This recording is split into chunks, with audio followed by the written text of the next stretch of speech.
Guys, അപ്പൊ നമുക്ക് ടോസ്റ്റും ബിസ്ക്കറ്റും വെച്ചിട്ട് ഒരു പുഡിംഗ് ഉണ്ടാക്കിയാലോ? അപ്പൊ എങ്ങനെ ഞാൻ കാണിച്ചുതരാം.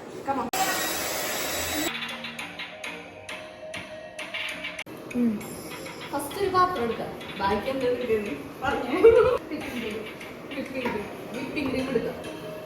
ഫുൾ വെക്കണം.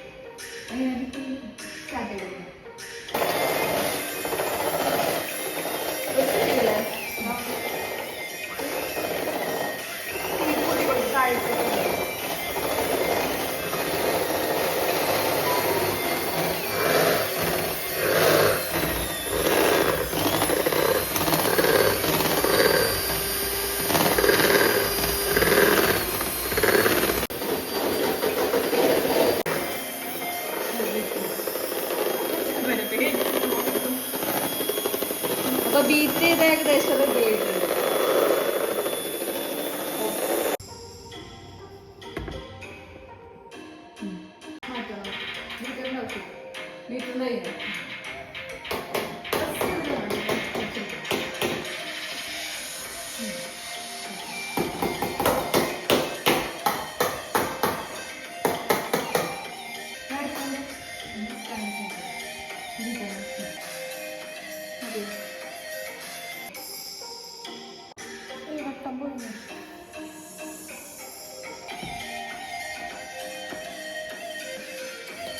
അടുത്ത ബൂസ്റ്റ് 4 സ്പൂൺ.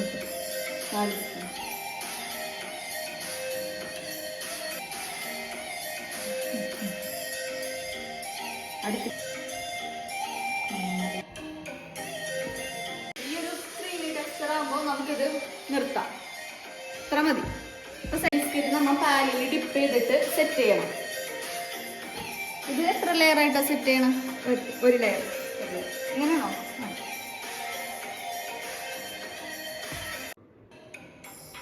പാലിന് ചെറിയൊരു ചൂടുണ്ടെങ്കിൽ ഇത് ഡിപ്പ് ചെയ്യുമ്പോൾ ശരിക്ക് കുതിർന്ന് കിട്ടും.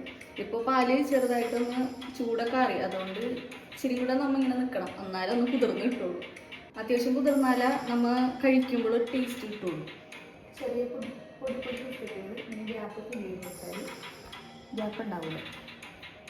മേലേക്ക് കയറുന്ന കുഴപ്പമില്ലല്ലോ. ഇല്ല, പക്ഷെ ഗ്യാപ്പ് ഉണ്ടാവില്ലാതെ നോക്കണം, അല്ലെങ്കിൽ ലെയർ അടിയിലിരിക്കും. ലെയർ ക്രീം മാത്രമേ ഉണ്ടാവുള്ളൂ അടിയിൽ.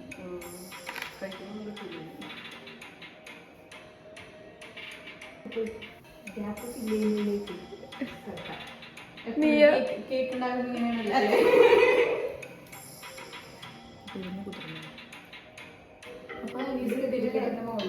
അടുത്ത ലെയർ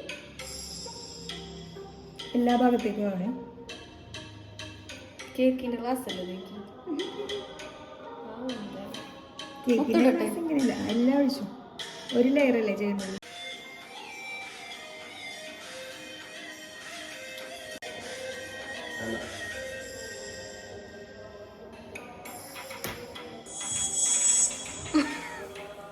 പുഡിങ്ങിന് ഇങ്ങനെയൊക്കെ കറക്റ്റ് ആക്കണോ?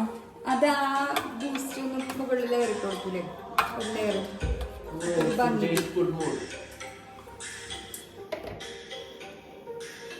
Tissue clean.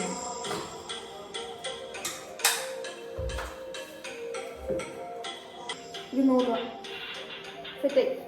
സെറ്റായി ബൂസ്റ്റഡ് കാര്യങ്ങൾ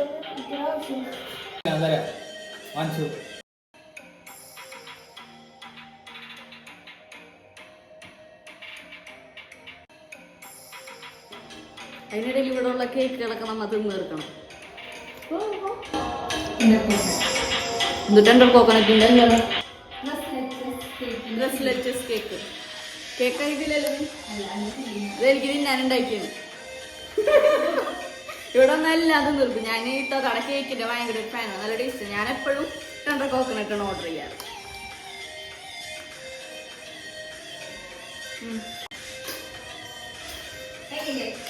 ഇതൊന്നും സെറ്റ് ആവാൻ ഫ്രിഡ്ജിൽ കൊടുക്കാം. കുറച്ച് നേരം ഫ്രിഡ്ജിൽ വെച്ച് കഴിഞ്ഞാൽ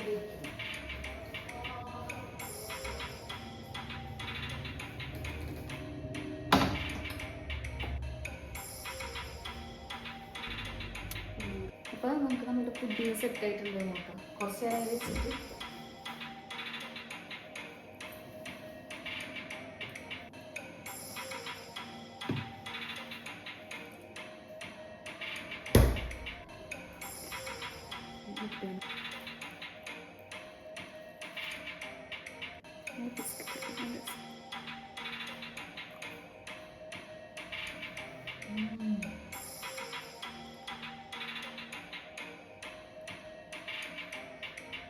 ബിസ്ക്കറ്റിന്റെ ടേസ്റ്റ് കടിയില്ല.